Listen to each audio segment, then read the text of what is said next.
No segundo capítulo da série especial sobre os 10 anos da tragédia da Samarco e Mariana, a reportagem da Itatiaia conta como está o novo Bento, que foi entregue aos moradores que tiveram as casas destruídas.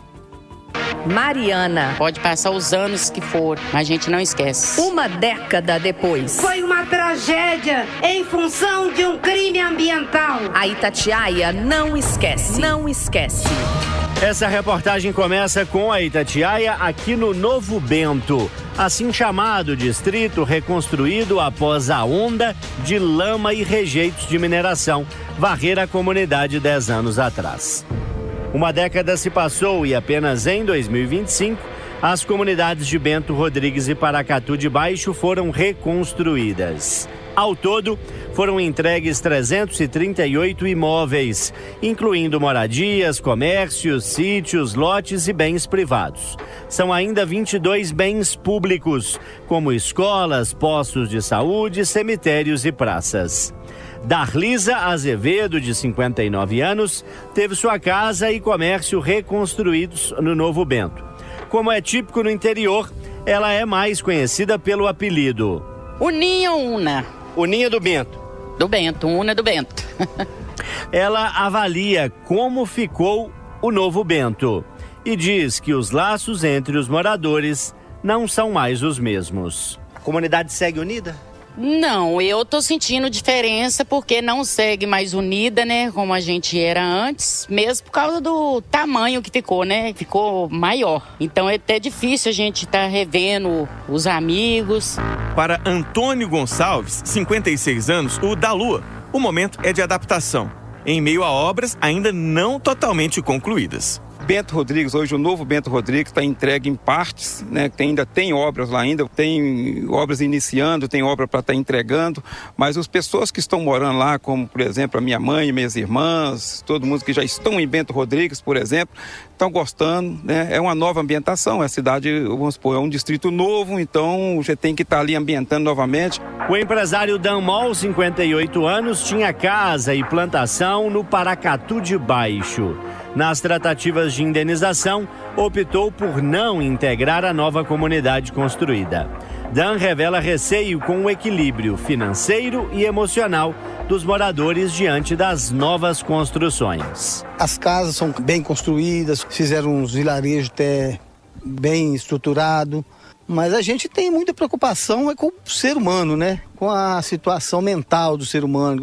E aí precisava de uma estrutura, né? Psicólogo, né? Porque voltar para a origem, começar tudo de novo depois de 10 anos. Para o professor universitário e psicanalista René Dentes, que acompanhou diretamente núcleos de atingidos, até houve preocupação em cuidar da saúde mental dos atingidos, mas houve também dificuldade em entender o que seria de fato necessário fazer para que neste novo Bento as pessoas se sentissem minimamente em casa de novo. Houve um grande esforço, né? A Fundação Responsável, ela reuniu profissionais especialistas competentes do Brasil todo, que foram para a cidade de Mariana atuar, mas faltou uma sensibilidade de entender o que era Bento.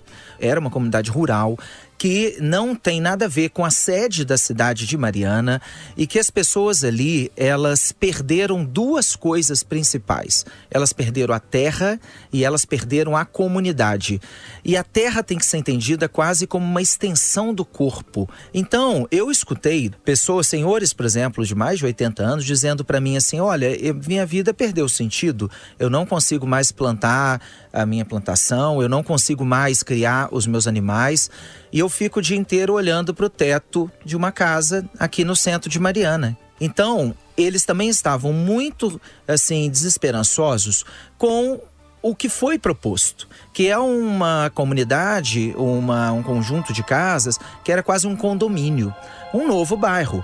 Não era o que eles tinham como comunidade rural. A diretora jurídica e de riscos da Samarco, Nájila Lamonier, explica a demora na construção do Novo Bento e afirma que o processo teve ampla participação dos atingidos. O processo de construção dos novos distritos de Bento e Paracatu, ele é um processo amplo e complexo. Ele começou lá em 2016, teve uma participação ativa dos atingidos, do Ministério Público, das assessorias técnicas. teve um processo todo de escolha do local, cada atingido, né, de escolha da sua casa, de onde ficariam os bens públicos. Então, por isso que foi um processo longo, mas participativo e de escolha. Todas as casas que tiveram as suas escolhas e definições antes da assinatura do acordo, elas estão 100% concluídas, restando somente no distrito de Bento a construção de 6 casas, cuja definição foi feita após a assinatura do acordo. A demora na construção do Novo Bento, as diferenças para a comunidade original e a sensação de ter que começar tudo outra vez, uma década depois, ainda com tantas cicatrizes, amplificam a dificuldade desses atingidos de seguir em frente. Amanhã, no dia em que o rompimento da barragem da Samarco, em Mariana, completa exatos 10 anos, conversamos com atingidos e lideranças e vamos atrás da resposta. Houve reparação? Repórteres João Felipe Lolli e Alan Passos.